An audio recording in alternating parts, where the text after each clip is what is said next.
city villages are a concept that have become really popular recently, and certainly post-COVID we're finding that a lot of people are staying home a lot more, working from home, and finding that making social connections around where they live are really important. The public space that is around our house impacts that greatly. It's where we exercise, it's where we walk through every day. And so at Subi East, it's really important that we ensure that our open spaces are diverse as the community that will be living there, and that provide that opportunity for that village to work together and live together as a space within itself. It's design excellence that we're sort of really striving for here. And this is a part of really sort of meeting that vision for when we're talking about that sustainable neighbourhoods, we're talking about walkable neighbourhoods, we're talking about neighbourhoods for community to sort of really be able to link into.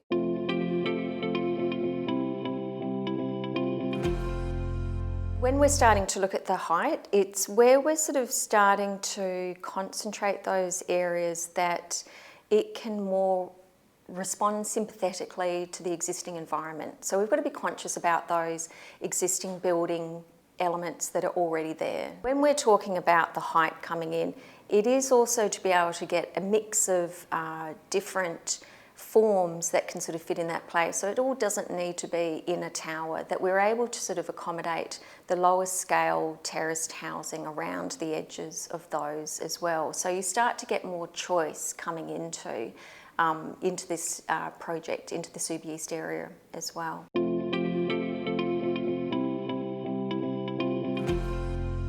The oval is being retained in its current location. It's an AFL size oval, so they'll provide a lot of flexibility into the future for active use. We've got a pathway that connects the whole way around the oval, and that's going to provide opportunity for interpretive uses for some of the history of the football oval, of Subiaco Oval and WA football history. We've got the gates, which are also retained. They're heritage.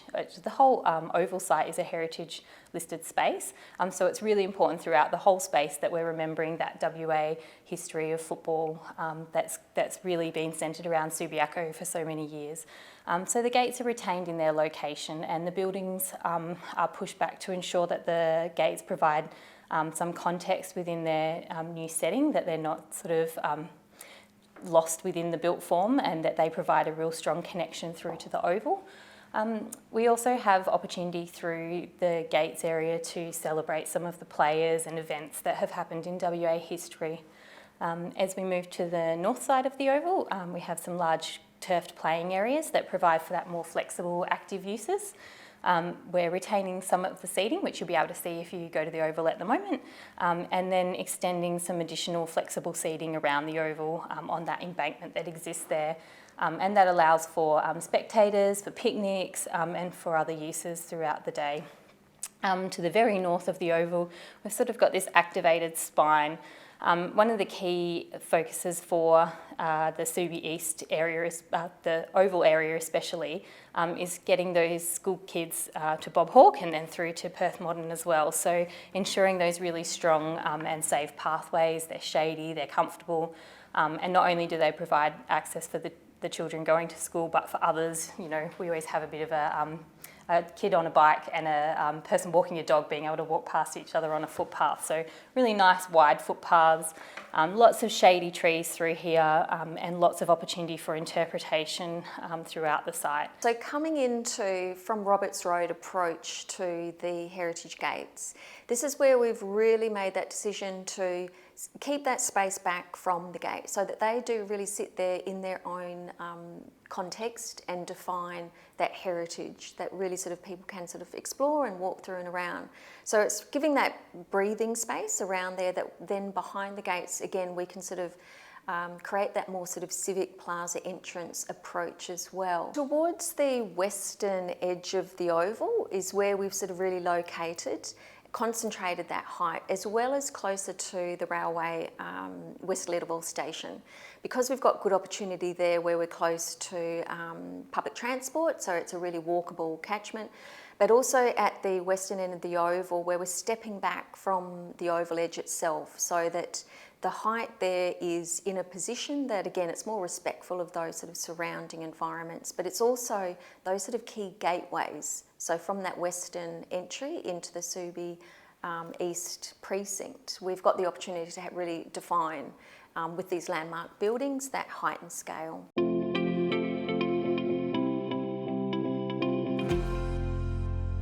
It's never in one place, for longer than 2 hours, so that you don't have that impact.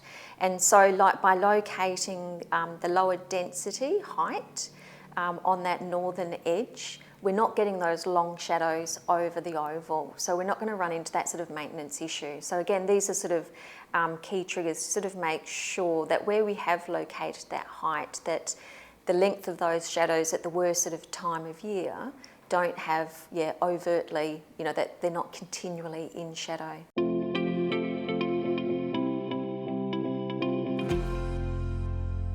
We've got 3 beautiful fig trees in the northwest of the site. They're in their current location, again, something that you can see if you go to site at the moment. They're extremely large and are quite iconic in that corner, and the community and stakeholders that we spoke to were very vocal about retaining them in their location.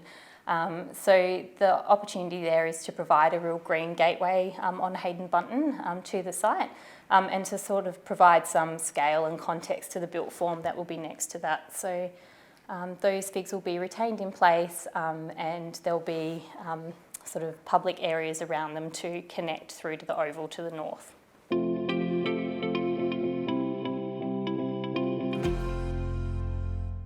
Princess Margaret Hospital will have a central POS, we're calling it sort of the heart of PMH, and the Thomas Street buffer. So that's going to provide a little bit of green buffer to the built form from Thomas Street. And we know Thomas Street is a very vehicle heavy road. It doesn't feel comfortable to walk along as a pedestrian. So what we're really trying to do is push back that built form and create a real green link that allows safe passage for pedestrians to move along there, but also makes it feel a little bit more comfortable internally as well, so you're not sitting right on top of Thomas Street. The underpass is really important. It's a great benefit to a project to have 2 existing underpasses already. It's really difficult to get new ones put in. So we're certainly looking at in both cases to make those feel a little bit more safe and welcoming, and really try to encourage pedestrians to use that underpass rather than going over Thomas Street, which is not particularly safe. The outpatients building in the corner of Thomas and Hay is being retained. And we'll be looking at creating gardens around there that sort of reflect the memorial gardens that exist on site, because that building was a multi-faith building and is certainly an area of reflection for those who may have had children at PMH or may have been there themselves or worked there. Yeah, we are expecting, and this is where we have been looking at the scale and opportunity to sort of really pick up more height within the precinct there as well. And albeit, again, it's starting to sort of look at the opportunities to sort of really internalise that height so that we have got the natural connections through to the existing neighbourhoods and that sort of context as well.